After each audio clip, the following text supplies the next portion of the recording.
காணாமல் போன நபரின் புகைப்படத்துடன் முதல்வர் ஸ்டாலின் புகைப்படத்தையும் வைத்து நூதன விளம்பரம். கரூர் மாநகராட்சிக்குட்பட்ட மக்கள் பாதையில் வசித்து வந்தவர் பூக்கடை குமரேசன். சிறிது மனநலம் பாதிக்கப்பட்டவர் என கூறப்படும் நிலையில் கடந்த 5 நாட்களாக அவரை அவரது உறவினர்கள், நண்பர்கள் பல இடங்களில் தேடி வருகின்றனர். அவர் கிடைக்காததால் கரூர் நகர காவல் நிலையத்தில் புகார் அளித்துள்ளனர். இந்த நிலையில் அவர்களது உறவினர் கரூர் மாநகராட்சிக்குட்பட்ட பேருந்து நிலையம், சர்ச் கார்னர், மக்கள் பாதை, உழவர் சந்தை பகுதிகளில் காணவில்லை டிஜிட்டல் பேனரை அவரது உறவினர்களும் நண்பர்களும் வைத்துள்ளனர்.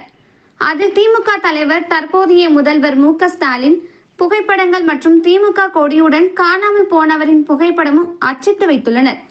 காணாமல் போனவர் டிஜிட்டல் பேனரில் கலைஞர், ஸ்டாலின் புகைப்படங்கள் அச்சிடப்பட்டு வைக்கப்பட்டுள்ளது. நூதன தேடல் சம்பவம் பரபரப்பை ஏற்படுத்தியுள்ளது.